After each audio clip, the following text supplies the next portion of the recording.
I want to show y'all the difference between somebody who was actually of the culture and understands the culture versus somebody who was an outsider looking in, trying to fit in with the culture, okay?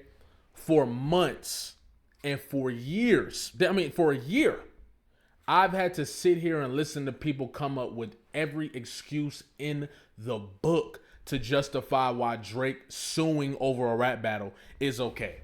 Well, the battle is about the labels and actually helping independent artists get what they deserve. Okay, so why didn't this dude sue prior to the battle?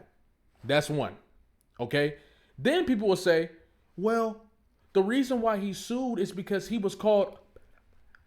Well, what I'm trying to figure out is if he didn't want somebody to go below the belt, why did he go below the belt? He called Kendrick Lamar a white beater first. Let's make that clear. Okay? People say, well, he wasn't called. And that's so much more worse. That's why it's justified for Drake to sue over a rap battle. Okay? This is the difference between somebody who is of the culture and somebody who isn't of the culture. I don't know if y'all seen the battle between Hitman Holla and Murda Mook, okay? But this is one of the biggest battles in the history of the sport. We talking about two mega titans. Two people who are literally candidates for Mount Rushmore. Mega titans. Both who have elevated battle rap into levels that has never been before, okay? You got to give both of these guys their respects. Hitman Holla had a third round where he essentially is trying to end the career of Murda Mook. He's trying to get Murda Mook out of here, okay? And I was going to pull up the video so y'all could watch it, but instead I got a list of just 4 things, not even everything he called them, just 4 things that Hitman Holla called Murda Mook in this third round. Number 1, okay? He called Murda Mook a woman beater. Number 1, he accused Murda Mook of beating his wife. That's what he accused Murda Mook of doing, okay? Number 2, he called Murda Mook a abuser. A abuser. And not in that way. He was basically saying that Murda Mook was putting hands on his daughter. That's what he accuses Murda Mook of doing. Okay? Number 3, he called Murda Mook, I'm not even going to say it on here because I might get, I don't know, the R word. And y'all know what I'm talking about. Taking advantage of somebody. Forcing someone to do something. And y'all know what I'm talking about, the R word. He called Murda Mook the R word. Y'all know what I'm talking about. And then he said that Murda Mook's child isn't biologically his. He did all of this in his third round in front of a live audience. And the YouTube video is about to do millions and millions and millions and millions of views. Do y'all want to know what Murda Mook did in response? Nothing. Murda Mook sat up there with not a single, he didn't flinch, he didn't do nothing. He sat up there and let Hitman Holla get through his whole round. And then started his third round just rapping better than Hitman Holla. And proceeded to still win the battle. Not only the battle, he won the round. This is the consensus within the battle rap culture. That Murda Mook 30'd Hitman Holla. Now that y'all know that, I know some people gonna say, well, he just said it. No. Hitman Holla tried to sell the idea as well.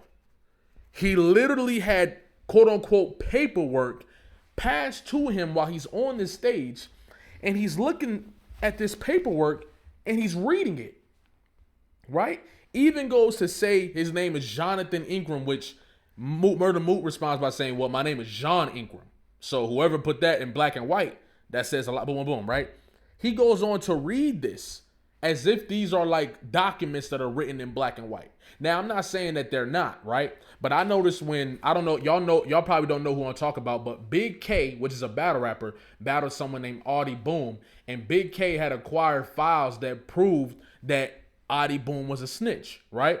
He took that paperwork, made a bunch of copies, and then passed them off into the crowd so people can read it, which validated the proof of what he was talking about. Okay? Adi Boom was then banished from the culture. He really hasn't been back since. Okay?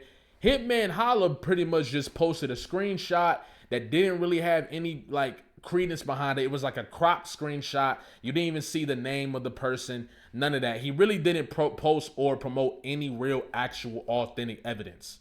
And in the culture of battle rap, somebody would have found this evidence and expounded on it on social media or YouTube or something. That has not been done.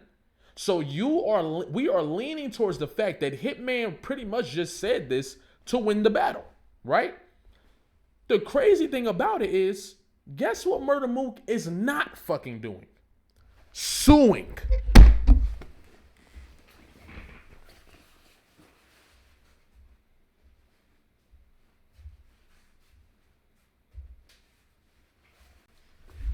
As a matter of fact, after Murda Mook went and rapped, unflustered, rapped around anyway, he shook Hitman Holla's hand. You know what Hitman Holla did after calling him all those things? He shook his hand back. Now, this is what I want y'all to understand, okay? Murda Mook has no prior history that would make you think that any of these accusations are true. None. None that would point to it and be like, wait, maybe this is true because A, B, and C, D. None of that, right? None at all. So this is really a situation where Hitman Holla is just bringing stuff up out of the blue, potentially, based on what we know. Bringing stuff up out of the blue, okay? Murda Mook shook the dude's hand after still winning the round, shook his posse hand, right? Shook the entourage hand, and they was all gassing it up in the background, saying it's true, and all of that. He still shook his hand and got off stage. Then he did an interview and was like, I'm always going to show sportsmanship. Didn't even really give real credence or had emotional reaction to it or nothing.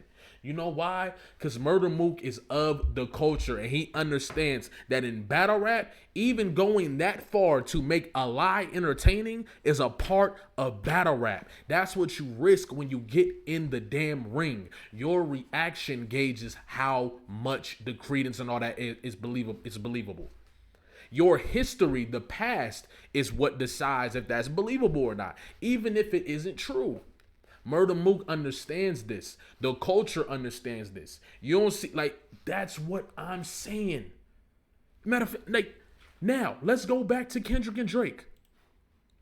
Drake has an entire history. He even has an actual video of him being on stage with a girl who is underage, right? And he's not only flirting with this underage girl, he's fondling all this different stuff, right?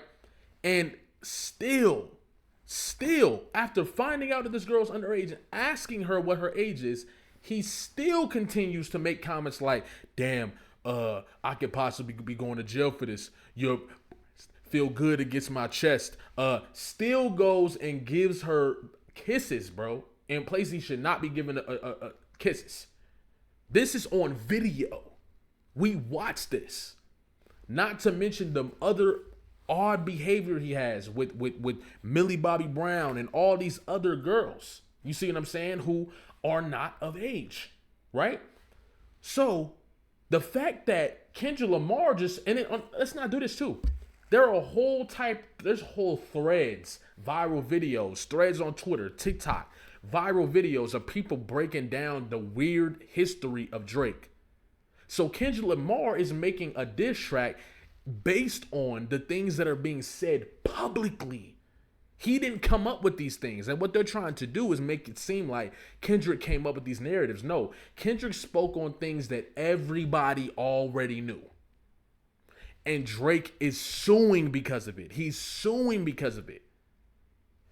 Murda Mook is not suing because of it, because he is of the culture, and the situation with Murda Mook is worse. I don't care if you're saying, oh, more people know about it. It doesn't matter. There's nothing that has gone on in the history of Murda Mook's career that would make you think what Hitman Holla said about him is true. However, when it comes to the case of Drake, There's plenty. You could do a 3-hour video on the weird that Drake has done that would make you think what Kendrick Lamar is saying is true, and yet he's suing. This is the prime, perfect example of understanding battle rap, understanding what goes and what doesn't go in battle rap. And for somebody to say, I study battles for a living, I study battle rap for a living. For somebody who was giving money to battle rappers, had Nitty and Geechee split like I think it was like $125,000 or something at a tournament or whatever, having them split that and having them walk away from that, from him hosting an event called it was like Till October or something like that back in like 2022 during the caffeine era. For him to be doing all that, for him to be involved in King of the Dot, always showing up to events, watching in the background of disaster battles, he is well aware that this is the scope of battle rap. However, he doesn't understand it because he's not of the culture. Do y'all need anything else? There's nothing to talk about. As a matter of fact, I seen I forgot what it's called, like the APOC guys or whatever it's called, where they basically breaking down how battle rap is and like how battle rap takes place and all that. I'm not the super lawsuit dude. I don't really know none of that stuff, but I do know that there was a group of people who are basically breaking down how battle rap takes place, what battle rap looks like, etc., and how there's a reason people don't sue over battle rap, because these are the elements that you subject yourself to when you get in the ring. That's the reality. That's the reality. Drake does not understand this. Drake fans do not understand this, and that's why till this day they are still trying to justify the lawsuit. My issue is all the pundits, all the podcasters, all the other who are justifying it too, knowing damn motherfucking well how this go.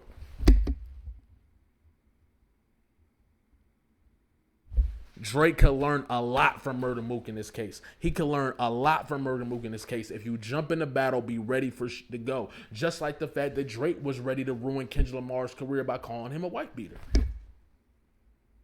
This is reality. This is the reality of battle rap. There's nothing to talk about. Hitman Holla and Murda Mook happened just like Drake and Kendrick. The only difference is somebody's suing and another person is not. And if you understand the culture and if you understand the way battles are supposed to go, you get that. If you don't get it, it's because you don't understand the culture. Simple. What are we doing here? I don't want to hear no more about how Drake is justified in suing. I don't want to hear that. I don't want to hear how, well, it's actually about independent artistry and fighting for artists to have what they want. Why is everybody standing on the side of the label? Y'all love the label until niggas got their ass kicked. Because from what I remember, there were songs bragging about that $400 million deal. There were songs bragging about being close to Lucian Grange. And in reality, Drake is just mad because he couldn't use his influence, right? I'll keep it cool. He couldn't use his influence, right, to censor Kendrick Lamar. He can't believe he wasn't able to censor a black man. That is the reality of the situation. Until y'all show me that Drake has censored a non-black man's expression, that's my perspective of it. He can't accept the fact that he couldn't censor a black man to stop him from what he's doing. Like he forgot he had black. What are we doing here? What are we doing here? Murda Mook is of the culture. That's why he's not suing. Drake is not of the culture. That's why he is suing. There's nothing to talk about. I don't want to hear the devil advocate, the you know what I'm saying, the devil's advocate perspective. And well, he's trying to go against UMG. It's not about Kendrick. It's about UMG. I don't want to hear that because it's not true.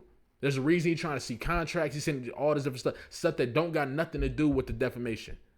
Okay? The suing is corny. The suing is anti-hip-hop. And anybody who thinks it is okay is also anti-hip-hop. I don't care who you are or how credible you are. You're wrong. And I stand on that. And Murda Mook and Hitman Holla is the perfect example. Stop talking to me. Stop talking to me about it. Stop debating me about it. I don't want to hear it. I don't want to hear it because Murda Mook has not sued. Like, comment, subscribe, especially if you're new here, especially if you've been here. If you want to hear my breakdown of Hitman Holla versus Murda Mook, you can check that out. And yeah, that's just the reality, bro. Let's just keep it real. You feel what I'm saying? Like, comment, subscribe, especially if you're new here, especially if you've been here. If you want to see one of my battles, I'm going to put a battle up in the recommendations. I got a third round where I'm talking. You feel what I'm saying? Like, it's just, this is the state of battle rap, bro. And that's how it go. If you get it, you get it. If you don't, you don't. If you don't get it, then shut up.